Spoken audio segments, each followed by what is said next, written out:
Fally Ipupa, tout le monde quand même, il venait de poster d'abord sur sa page, lui, entre ces deux nouvelles voitures, enfin, ces deux voitures, et puis après, par la suite, tout le monde, voiture en Anakin.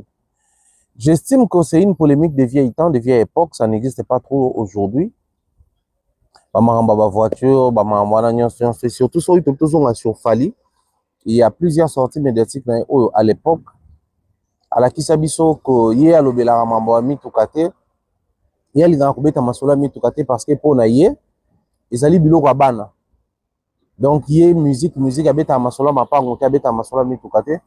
Mais, sur total, il y a Fally qui fait des vidéos dans la nouvelle parcelle. Et puis par la suite, tu vois comment on a Mamba Mituka. Est-ce que les autres ont fallu dans une position contradictoire? Ah, il faut pas que moto est influent, donc sur le PC logo, attends mon peut être comme ça n'a mis venu. Papa là ma. Non, tu l'as été, ça n'a mis venu l'école. Parlons nous voyons ça bisonique. Il y a ça moi na quoi ta PC. Ah ça moi na quoi ta, je tambola nango et puis voilà. Donc ça y était. D'ailleurs babilo on attend azo ya nango. Ama mes amis tombés, les amis tombés. Arrêtez la musique. Arrêtez. Katazoba. Voilà, Katazoba, la chronique Antelo, Boalwood TV, vous êtes bel et bien sur la bonne adresse, la meilleure chaîne YouTube du moment avec la meilleure présentatrice YouTube du moment, la gourou du temple. On vous dit Mbote, bonjour et bienvenue chez nous. Je suis la gourou du temple de l'éloquence, la gourou du temple de la sagesse. En tout cas, je vous reviens avec ce nouveau numéro et pour moi, à chaque fois, c'est un vrai plaisir. On est ensemble, il n'y a pas de souci. Abel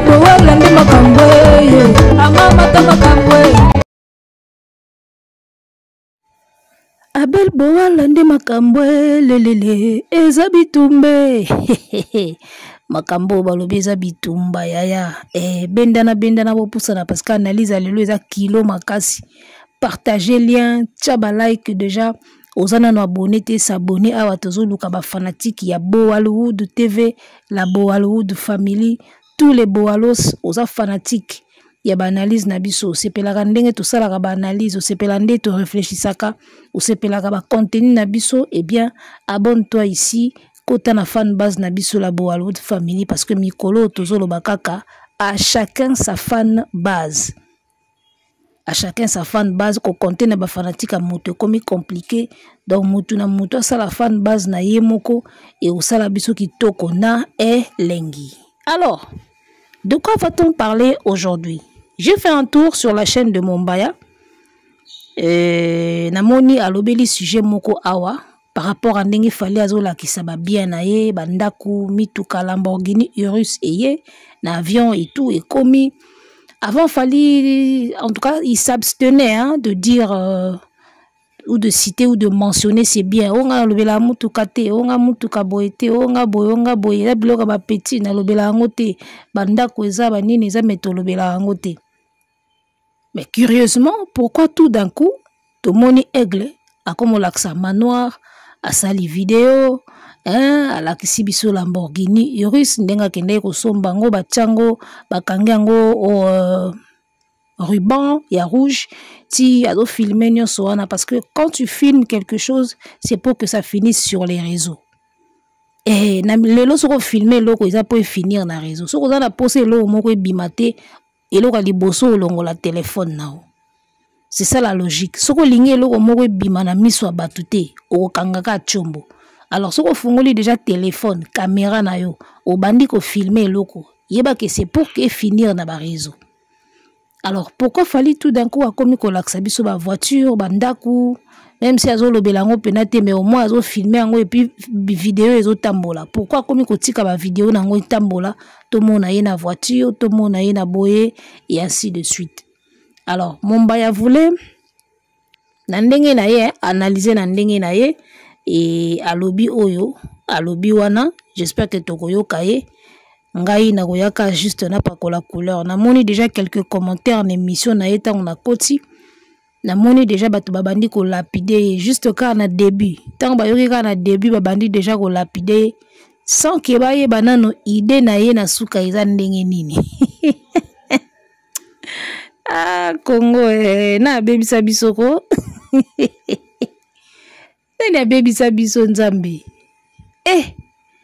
tala mboka na biso ya na problème ya bata mitu toza na même problème awa na kati ya ba chaîne na biso problème antique problème ya compréhension problème ya réflexion toza nango makasi na mboka na biso na communauté na biso disons na communauté na biso toza na problème makasi ya makamba mitu ya makambe belé toza na problème nango na communauté na biso alors nga siko nazo imaginer muto atangi te d'accord parce que nchik nde permettre biso to réfléchir to pousser ba raisonnement na biso musika muto atangi te aleki na bande de l'école te alors réfléchir na ndenge na ye likolo nango abakisi siko envoûtement ya fanatique o ya lingaka na biso meto kufit na biso meto kufi ona liwa ndambuti yango zo mona tozo souffrir boy na ba commentaire tozo souffrir da ba bandi da ko lapider mombaya sans que ba idée na ye zo kende wapi na suka Dona problème bata bongo chic moins réflexion moins intelligence moins abakisi siko envoûtement ya fanatique ya musicien na ya lingaka na bisio mewani za somoti tout boye bisa ya no mona nga vert eza rouge te vert eza vert te eza rouge donc ce qu'on a problème bata ndengo wana na ba chaîne na biso. Alors mesdames et messieurs, on va mettre la vidéo ya ndeko na biso mombaya tokoyoka ye après nga na ozonga na pas la couleur likolo. Qu'est-ce que Mombaya reproche à Fally Ipupa? A reproché Fally nini? D'accord? Toyoka comme ça ngana zonga na petit kalangi et babi langi ne tombera jamais. Pour certains, ça fait polémique, ça fait parler. Mais moi, comme toujours dans mes analyses, j'aime bien prendre les côtés où c'est positif. Toi, qu'on exposer, qu'on analyser pour l'intérêt de la communauté Nabiso. Alors, il y a quoi de positivité dans le cas, tu vois? Et là, il faut comprendre le lot de la musique Nabiso après plusieurs années. Venir légaliste, ça la marabout légalement pour permettre bango, les côtés sorciers, bateau va générer pour acheter pas concessionnaire, tout va consommer pas fabriquer un mituka. C'est pas impossible pour un artiste et à Trump et à Fally consommer un mituka. Bonbon a même il a cassé la polémique sur mituka ngo. Kotinda nanzela maïza on m'a bêté. Mais à côté, on a un avion. Mais ce Bolanel Bobo, il gagne mieux ici en France, dans Sassem, que dans Sokoda. Fally a pris des artistes ou des compagnies na Tokos, a commis ça dans sociétaire Awa. Awa na poto. Awa na poto, à cause de travailler dans la légalité, Fally a ça qu'il y a un artiste musicien que j'étais le nom, ou bien mot déjà Salobango. Azo Mukanda na sima ya Fally. Parce qu'il a joué dans un projet de Fally, alors il était obligé à qu'il ne puisse enregistrer dans la société, il y a droit d'auteur comme sociétaire, peut permettre à faire la compte, pour transférer et les Karakuna. Et avec la preuve, la société, on va reconnaître officiellement et légalement comme un artiste musicien, la preuve de la banque, à quel point on a la préfecture est Pesaï Mukanda, on a poto. On a vu René Soso Pembe. Quand on fait la compte, on a poto, on a moins de conditions, on fait on est statut moko. Pour ouvrir un compte ici en Europe, il faut avoir un statut. Sauf que dans la banque, sans statut, on a la compte, on a bloc, nickel, on a révolu, tout ça. Mais un compte bancaire, il faut un statut moko, tout dans sous-bassement moko, légalement, droit à ouvrir la compte. Mais lorsque vous avez un légaliste comme Fally, que ces choses arrivent tout le monde, rien que nous ouvrir la compte, oui, moi, la banque, le compte à banque, et ces comptes en banque, à cause de la collaboration à Bango, il y a 207, et ça, il s'est fait enregistrer dans sa SEM, à comment qu'on générer, bon, on est les cas dans compte. Pas parce qu'il fallait être producteur, mais parce qu'il fallait collaborer. Poussons les artistes et musiciens à devenir légalistes, ça la marabout légalement, pour permettre Bango, les côtés sorciers, bateau va générer pour acheter pas concessionnaire, tout va consommer pas fabriquer un mituka. C'est pas impossible pour un artiste et à Trump et à Fally consommer un mituka. Qui m'a repêché le roman et politicien. Sois gentil quand même. soit gentil dans l'eau à bateau, on est gentil. Et là, on est gentil. Non, non, c'est une précision. Alors, il faut que l'on soit influent, donc sur le PC, le logo, attends, on peut être comme ça. Ah, ça n'a ni vu. Par là, ma par là, nous voyons que il y a un mois à quoi tu as PC. Ah, ça, moi, à quoi t'as. Et voilà, on est de retour. Azamona kwata ba pesi mutu katambola nango po etekama ainsi de suite. Wana ignorance totale ya batafiri bazalaka nango. Ignorant comment se passent les choses, baga oloba o baloba kande ba mo bazo imaginer so ba imaginer lo moko ba eka koloba. Alors ngana zaka na théorie moko na magamba polémique ndenge kindaka boy. Soko moni marka uza bimi c'est que lo moko suis ferré. Wana théorie nanga. So moni fallait poser acte moko boy. Et après acte wana marka uza bimi. C'est que bon wana koti feri na ndenga osakana te. Parce que ba gouve baza ba kindingu baza batutu baza ba ko critiquer. Mais so moni pena ke ye moko bimi sorti médiatique abimi a lobelaka eloko fallait asali. C'est que loko wana fallait asali et suis ferré. Alors revenons à Malobaya Mombaya qui nous explique pourquoi fallait avant abanda ko lingate ko exhiber ba bien na ye banda ko mituka et le to moni akangi photo na deka a publié et puis a chikar moko na mai et na Kishasa avant même ya na Kishasa a filmé ki déjà linga ke sombango nde mundele azola kisaye tout ça a filmé ki yango et na ba réseaux sociaux. Alors il voulait assez que ça soit filmé et que ça soit publié na ba réseau sinon il linga ka filmer té. Alors pourquoi il le fait alors qu'avant il ne voulait pas le faire? D'après Mombaya Zomona que Fali commence à exhiber ses biens pour na côté ya na batu ya minoko na batatembe et aussi troisièmement pour te ya bateau yo bazo sala musique ayi bisabango que les gars musala o bomona neti blague tala place ko mema biso tala ndenge ko komisa biso lelo si tu le fais bien dans le sérieux dans la légalité et ko peso ba bien o nyoso ngana zanango. Ça, c'est ce que Mombaya essaye de nous dire. Donc, il fallait comme on l'accepte bien, il y a pas musiciens que, soit tout ça, les musiques, on a sérieux, tout ça, les en bien, t'as la bleu, on a soit qu'on peut s'abisso, ou peut-être les musiciens, mais sous bazoua katé avant. Ça, c'est ce qu'il voulait dire. Alors, et là, oyo, et même une analyse oyo ezanine. C'est le mot qu'il a employé, légalité. Et il y a une pena mingi ndeto sola, awa, légalité, les gars. Fallait c'est un artiste oyo à comprendre que ça la makambu légal dans la légalité. Ça paye beaucoup.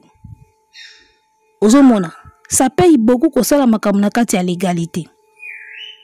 Musicien moko azo mukanda pona Fali. Pourquoi? Parce que il a fallu azala en ordre pour que Fali banda kutinde la gaye droit d'auteur na ye ya participation na ye na kati ya musala Fali basali na ye. Le coup la Fali azala légal na France. Yosoko lingo travailler na Fali, il faut se mettre en ordre. Ozala légal, papier, il faut ezala ozala na makam na yo en ordre pour que batinde la kao mike na yo, ba droit d'auteur na yo ezala légal parce que mundela lingaka légalité.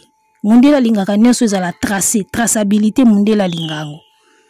Soko lingo yo kana bien na mundele zalaka correct, nyonso ya yo ezalaka tracé. Ya mona ba argent liquide.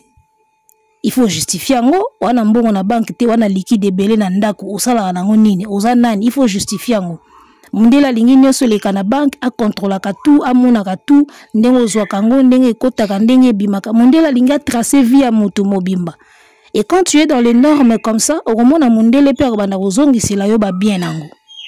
Alors j'espère que ba avantage ya kozala légal yango tozomona ngo na carrière a Fali.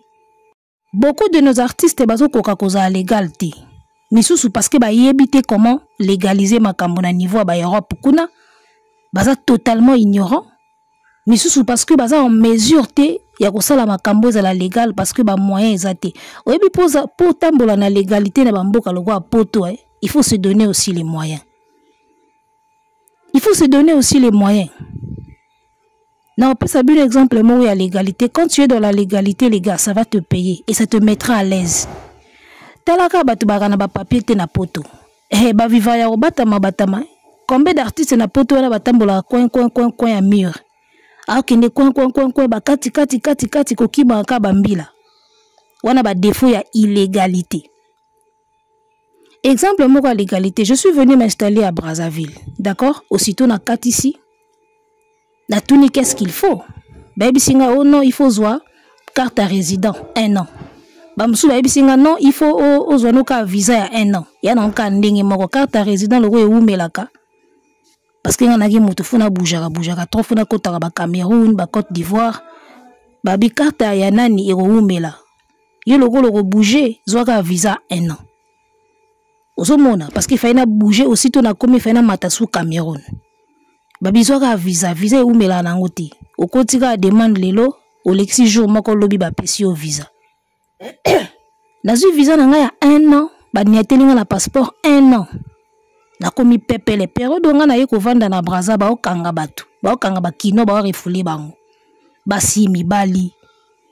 Na kepe na consulaire na bango na zupe carte na ngai. Carte consulaire, c'est-à-dire dans le carte d'électeur mais à awa, na ambassade na biso ya Brazzaville. Na zu carte consulaire, na zu visa 1 an. Les gars, na tambola kananzela, na kima kiloko te, na pakataka mbangu te, ata na moni jipa mbila, ata na moni batu balati ba tenue, ata na moni batu ba sondeni. O senti bina ba jeune ba okima. Tanga na koma isika, bana basi ba okima. Je me rappelle je mona butu na otako somba mapa. Nata kosomba mapa wana wafa na mungali nata kosomba mapa na butu e ba 20h nazo zonga na moni jipa ba police liboso ngala kipe na ngati na bando ya nanga sokotanga na wapusa na na moni mwa sui mwa calme moko boy ba pembeni na jipa ba police etelemi pembeni wana ngape na wapusa na ngaka na okipe na ngati na mona ga na komi mwa liboso na mi filmu ka batami a tipe na mukongo na mia na mulili a tipe na mukongo na mia atulinga tantine ba policiers ont déjà baké nabite bazaka wana nabite bazaka wana na continue na yaya donc na uta pena place na uti da boulangerie nazo leka na pena jipa la police inde pendant que sui ekoti ça dit bana mai ba pakati oyo bazaki légalité parce que mingi bakotaka Brazza na nzela ya ba boîte sonde nini ba ye baka ko s'installer illégalement. Abakoma siko ukanga bango bazongisa bango na leka pepele on dirait invisible mobo tina koma na parler à l'aise alors que ba jeune fille musuba obatama pembeni na ba mulili batine la mulili ba okashi ba obatama batama wana. C'est le jour où j'ai compris le bien d'être légal na mboka batu, le bien d'être légal dans ce que tu fais. C'est le jour où j'ai compris les avantages ya kozala en ordre na vie. Donc pas sanga nazaki à l'aise baninga mususu ya ba kinoise mité mezo beta bango ba kinoise bazawa mo ebele mité mezo beta bango misusu pe bazwaki bango na jour wana bazonga pe ata ba okatsa su bazonga ka po bayoka te mais au moins jour wana nan bazonga kina. C'est ce que fallait faire.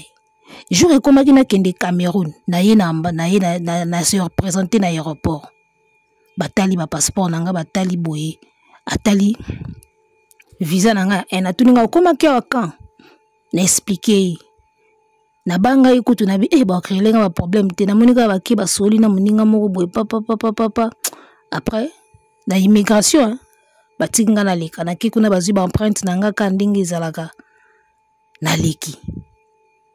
Ça dit que na comprendre que moi problème olinga ke se poser et nga ke zali temps on a komi awa na s'installer na temps on a ki kozwa visa so ke zali ki moi temps ebele et nga peut-être poser un problème parce que na koti na umeli après na kezwa visa alors que na sala ki na timing moko ya bien na moni poser problème te na kenda na nga à l'aise siko na uti Cameroun na silisi retour na nga par Brazza bazo tu na sikoyo ba résident ba Brazzaville awa ba étranger awa bote mana ligne ngasko na eba na ngate na tem na ligne ba étranger ti na poussana to poussana file poussana na komi pa agent wana na pesi passeport atali abi mais oza résidente tu es résidente il fallait être na ligne wana na biabo ba pesi nga passeport na kina mulongo côté ba résidente ozo mona respect donc na sentir pena ki bazo traiter nga na respect moko batali pena na li passa na beta bena visa ya 1 an ya Brazza donc naza légal ya nyama pili ko na ngona na carte consulaire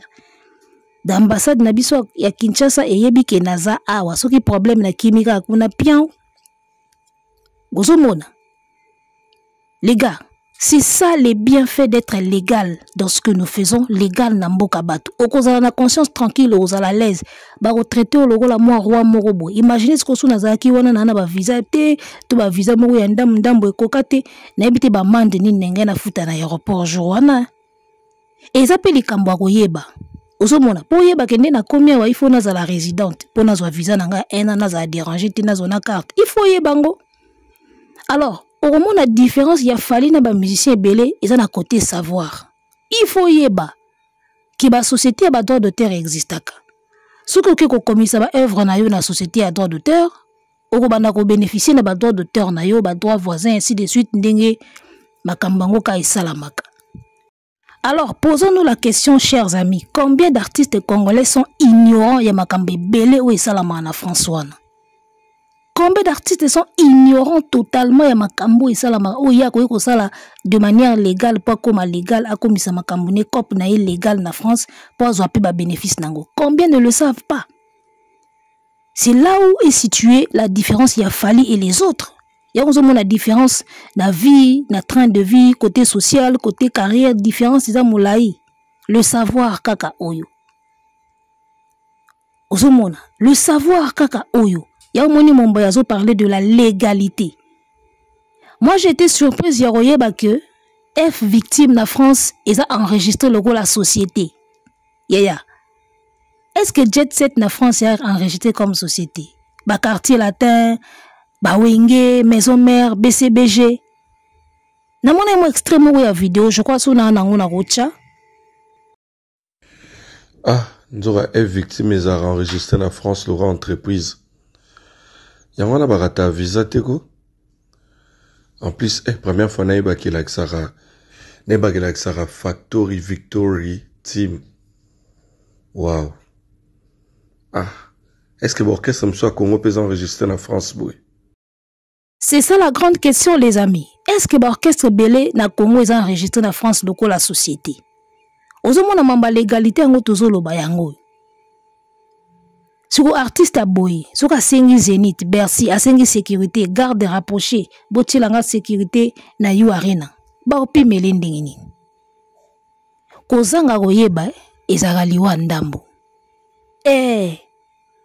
Akoma mwasi ya Macron, apesa sima, soka sengi nyoso ba pesa ke po akoma mwasi ya Macron. Bozo yeba teke mutu a legalizaka makambu na ye na mboka o balingi loi, na mboka o balingi ordre, yangwana a bénéficiaka.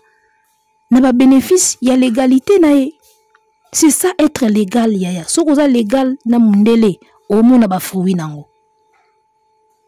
Est-ce que orchestre ferré ils a enregistré na France, to na Belgique, to na pays moko libanda boy. Bozo fonctionner dans l'illégalité. Bozo bimaloko la ba fraudeur, bozo bimaloko la soki ndenge nini boko koka na makambo na artiste o aza légal. Je vous le dis. Na pesi bin exemple awa ndenga nazo vivre awa. Mutu musa ko kansa oh mais so ndeni biso soto okima ya kima ate. Na okima nini na mikanda. Ndeni biso soto na panique ya panikate. Na ko paniquer nini na za en ordre. Siko mutu ayebita ko mona eta musa koma mwasa ba policier. Eta musa koma mwasa mutu moko mboko. Mwasa mutu te na zandi na légalité. Na se renseigner comment on fait pour être légal. On te dit prends ça, fais ci, fais ça. Na sali yango, na za na conscience tranquille. Yango monaka mutu ayebite amona nyoso kisi amona nyoso pasi amona nyoso impossible. Cherchez à savoir les gars. Le savoir est arme munene, est richesse. Boluka boyeba boluka connaissance. Na pesa ka exemple moko banal. Mutu ayebite comment il fait pour rencontrer un chef de l'État qui basenga ka audience. Osengi audience, olandeli audience na yo. S'il faut pesa batu wana mwa koka pour ba faciliter dossier na yo pesi bango mwa koka ba komisi dossier na yo pa mokonzi a recevoir yo. Mutu ayebite ke le kandeng wana soka moni yo okuta na président akolo ba kisi. Akolo bandoki, akolo banganga, akolo basali marabu. Nzoka eza na ba makambo légal oyo basala ka po okuta na mokonzi zwa audience le kabo elandela audience na yo po ba ko zongo pe ba fini yango na sia mesa. Tu vois, olandeli yango ti audience ekomi okuta na mokonzi. Oyo ayebite ke audience ezalaka. Oyo ayebite ke balandela kango. Aw maka ya koma na kisi kokuta na mokonzi pa pamba. Mama, oyebi mbete qui ba audience ezalaka. Na oti ko apprendre le moko awa, balbi soko sengi crédit na banque na France ba pimelio oza na droit à poursuivre bango na justice. Combien le savent? Combien le savent? Combien le savent les gars? Et belé zo bon bande ko na biso za kozanga koyeba même ming na poto ba tondi wana ba oyeba na ba makambo te. Alors, revenons na makambo ya Fally aza ndenge momba ya lobi ke artiste na Trump ya Fally aza est possible à somba ba mituka cher banda kwa cher bilo nyoso alingi. Les gars, c'est très possible. Faut aka faire na batu na eto marque house pour mona ke eza kwata eza soki chimie eza kindoki to eza kimoyibi. Je vais vous expliquer une chose. Hein? Est-ce que boyebi que ba droit d'auteur au boyoka kana lisolo droit d'auteur est-ce que boyebi que loko ane ko komisa moto mvwama? Combien le savent que droit d'auteur est komisa moto riche? Fally aza abonné na banini ba sasem ba bloko wana tu ya ba droit d'auteur wana. Fally aza kuna niveau aza légal na France akozanga kozala affilié na ba société ba droit d'auteur ti. C'est quoi combien Fally touche na ba droit d'auteur na ye? Est-ce que vous le savez? Est-ce que bobi ke na droit d'auteur mutako tika ne musique a beta asute me azwaka ba droit d'auteur na ye boka mo me ya sana kisi to ndeni. Tala omoni ba droit d'auteur obomonaka ekokomisa moto mvwama ngana sina tanga ngona contrat na ngana azwa chimie. N'habite que je touche au droit d'auteur naza affilié na société moko te moyena zwango te mais na mona ngoka na contrat nazwa chimie. C'est-à-dire que marché moko ya $100. OK, ba futu ka $100. C'est pas grand-chose hein. Mais na droit d'auteur oko simba ba $10,000 na marché ya $100. Ba droit à l'image, ba makambe belé ba komela biso na ba contrat na auto comprendre te, il faut avoir un avocat pour expliquer au makambo wana nyoso. Est-ce que boye bien? Ba tindela contrat moko boye ya prestation na nga moko boye ba futa na bango eloko grave te. Mais tant on a comme côté ba droit d'auteur ba ko bando tangela nga ba liste ba droit d'auteur yaya na mona ba koma €20,000. Tala nazwa chimie côté ba droit d'auteur ba koma €20,000. Ça dit que la possibilité ya mbongo na ko toucher na ba droit d'auteur nanga si ya na ba condition hein soki na sali oyo il faut na sala. N'était surtout à comprendre. Ce qui n'a sali oyo il faut na sala. Ndenge ba sala ka pona nini po banda ko toucher ba droit d'auteur na ona poto. Ce qui n'a sali yango. Na na possibilité ko simba €20,000 na droit d'auteur ya spectacle ka moko na signé na contrat moko. À part wana ya ba réalité parce que naza artiste. À part wana yana ba master moko ba humoriste ba belge bayaka na kin tout ça la spectacle moko ba Congo belge hein netika ba ancien colonie quoi ba congolais na ba belge tout ça spectacle moko ba bongo kande zaka to sola ande ni mour en Afrique non to zeba bango ba réalité na biso bango ba yebisa biso ba réalité na bango ndeni mour na Belgique les kande ni na France to endo sola na master wana boyebo ye ba ya mwana mwasi azaka munene humoriste moko congolaise ya Belgique aza munene makasi boyebo ye ba pour na ba tala ba biloko ya humour na poto. Aïbsinga bien en tout cas, parfois on gagne pas grand chose, mais les droits d'auteur ndesikoyo to se retrouvera mingi wana. Aïbsinga à côté na ba détail te mais aïbsinga kandingwa bili avec les droits d'auteur, on peut se retrouver mieux là-bas.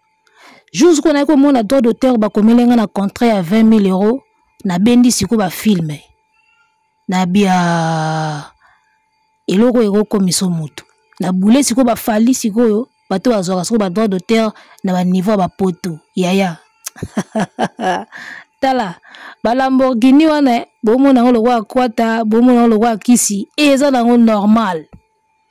Ta mundele tia makambo nyoso na ordre soko landika ordre mundele okolia ba mbomo ko sepela. Na fungola binelo moko est-ce que boyebi ke biso ba otoleka na Canal+? Est-ce que vous savez que à chaque diffusion société le rôle Canal+, il faut verser quelques pourcentages na société il y a droit d'auteur ou artiste wana za affilié na mboka nae. Biso weza Sokoda mame nazara même pas affilié na Sokoda na eba te na obanda wapi. Tu t'imagines na sali sketch na Canal+ tam sous 20 minutes, 10 minutes, 30 minutes. OK? Jour à diffusion, il faut batinda moi partie na Sokoda. jour ya rediffusion bakotinda. Donc autant des fois bazo rediffuser yo moi mike na yo ezozongaka na Sokoda. Est-ce que vous savez ça? Jour na yo kango na kraka. Mais on ne touche pas ça. Biso to loka ba ferry oyo. Ba ferry, ba Lacoste, ba nani. Ça dit to yebi na biso te comment faire? Yebi na biso pete ndenge nini ko bénéficier na ba droit d'auteur na yo. Jour na yo kango na kraka mabe. Donc ngaza na vana na ndako bomona Canal Plus a rediffuser nga achi spectacle nanga nzoka mwa mike foya na Sokoda. Jour ba yebisa ngango la tikala munoko oka ba bouche A bouche O. Lobi kandi na vandia na Brazawa. Lobi zaki lundi. Na vandi ka bonata na Canal Plus. Ba rediffuser nga. Spectacle na mona sala ya Kalabwe. Ba cheke ngo lobi na Canal Plus ba 20h. Na monika bo spectacle bandi ba rediffuser nga. Na sa mutema na binde ba rediffuser boy. Nde mwa mike na nge koti na Sokoda. Regardez combien de centimes on perd à chaque fois parce que tout sali makambu légalement. Vous imaginez? Combien de centimes na perdre kapono na sali ba papier te na sali ba makambo ba droit d'auteur te. Imaginez si on a poto. Batu bazaka osali émission oleki na émission ba futi yo. Ole yo futa chaîne bango ba futi yo. Nde na yo kaka. Bon faut aussi à vérifier. Yana ba émission mususu oleki ba futi yo. D'accord? Oleki na chaîne ba futi yo po oleki kuna.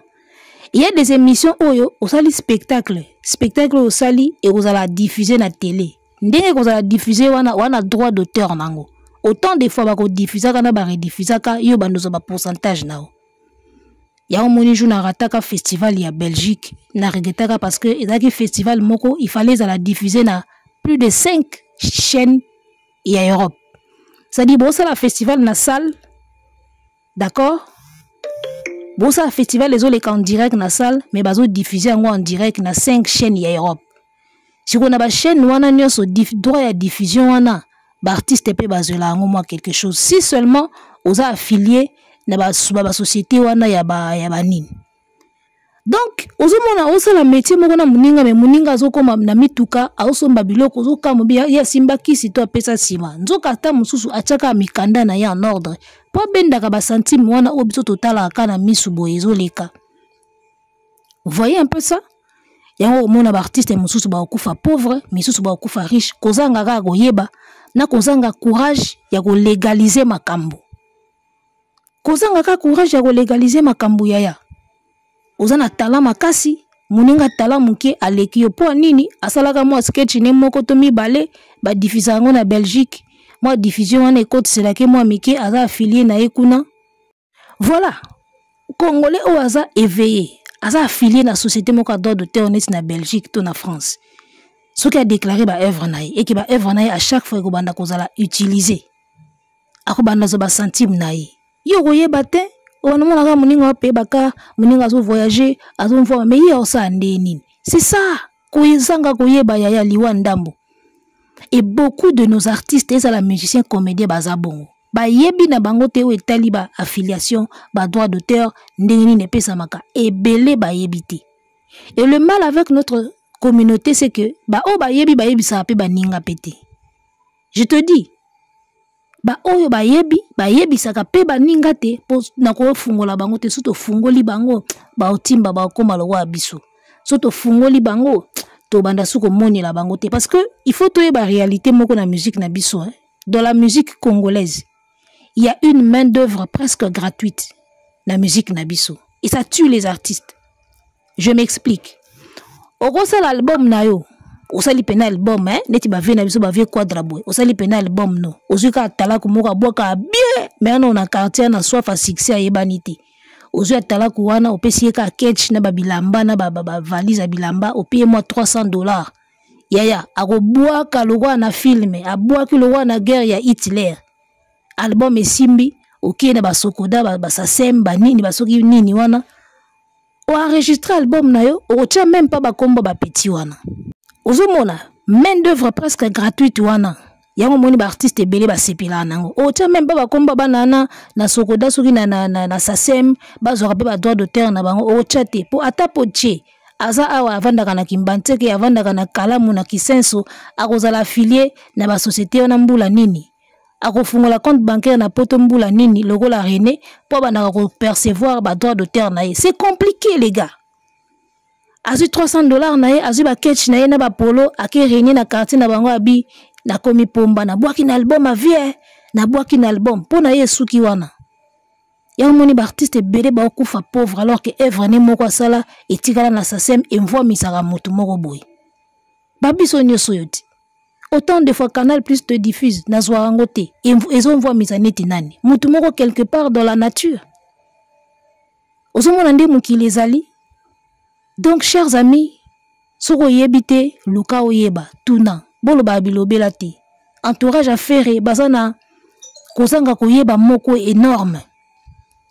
Ozomona. À l'heure où nous sommes, fallait afutaka ba impôt na France, afutaka ba taxe na ye et ainsi de suite. Sur France, ce que le bisiko ezongi célèbre babolamu ya bloko wana. Au moins te que Lamborghini et sombama. Ata yo moko comprendre te que faut manoir et tongamana. Na côté parler de marbre. Les gars, cherchons la connaissance. To luka to yeba. Kozanga koyeba aliwa ndambo. Omonaka muta otambola to sa fière mais akufa ya ndambo. Ana babiloko o faut commisser mvoi mame ayebi na ete ndeni na osala pour récupérer ngo. Oyebi ndengo osala te osani. Ye yenga nango quelque part. Ou bien on voit misa nango inconnu moko boya azolia na mbongo wana. Bozomona ndenge makambo etambola et surtout que na mboka na biso ba société ba droit d'auteur ngo koma ya mami. Ata oke ko s'inscrire. Canal Plus atindi mwa mike na yo. Omona ka eboteli o compliqué. Sika ba Blaise Boula bazana soki banani. O ba yeba ka ba artiste ba ka ba musicien. Biso ba humoriste na ba comédien ba yebi biso te. Ba botelo ka incompréhension e kotaka mbutu. Donc ezaka pasi pona mboka lo wa Congo. Eza pasi pona mboko, eza pe pasi pona biso pe ba habitant o tozo luka pete toyeba ba vérité, toyeba ko sala makambo dans la légalité. Yango na moni Mombaya alobi to inviter ba artiste na biso ba koma ko sala makambo dans la légalité. Eza na ba faveur ebele, eza na ba récompense ebele. Musicien, comédien, humoriste congolais, toye kola ko sala makambo légalement. Tokomona ba fruit na ba bénéfice nango. Ya moni muto ayebe akoka moté fallait asombi Lamborghini, akoka moté fallait atongi manoir, c'est tout à fait normal. Combien il gagne na ba droit d'auteur na ye? Combien fallait il gagne? Combien zwaka na ba disque nyoso abeta na ba featuring nyoso asala? Au moins ba ta faire et le sala bango soni parce que ba lobaka que fallait signer ba contrat mo ya mame. Assigner ba contrat mame. Si ba okama muta ba contrat mame. Azana ba bien plus que bateau soit disant ba signer ba contrat bien parce que on ba qui faire signer ba vrai contrat fallait signer ba contrat mame mais Fally a beaucoup plus de bien où il est qui faire so ba ba raté que contrat mususu e koza mame mais so kende là on a côté droit d'auteur obimi yanki ne so on a faut comprendre on faut ba expliquer on faut luka pe oye bango ngana tanga contrat na mona caché à malonga te mais tant on a kenda côté droit d'auteur c'est que je pourrais gagner au cas où ba droit d'auteur est s'imposer mais na ebisio nazwa trouble ozomona nazwa trouble donc voyez un peu bato ba yebi na bango te ba luka pe koyeba te ba tirala na ba esprit na bango ya ba kwata ba nini en tout cas ils a passé. Voilà, c'est de ça qu'il s'agit mesdames et messieurs, soyons dans la légalité au mona bilengi nango tous à la légale. D'accord? Ba fraude te biloka mame te orchestre ça enregistré te ba monsieur ba ça enregistré ba kambe belé bosala ka isa en ordre te yango mona ba visa et comme a passer ya kindoki te da main noire te yo moko légaliser makambo sala ngo bien. Voyez un peu? Arrêtez la musique. Arrêtez quoi?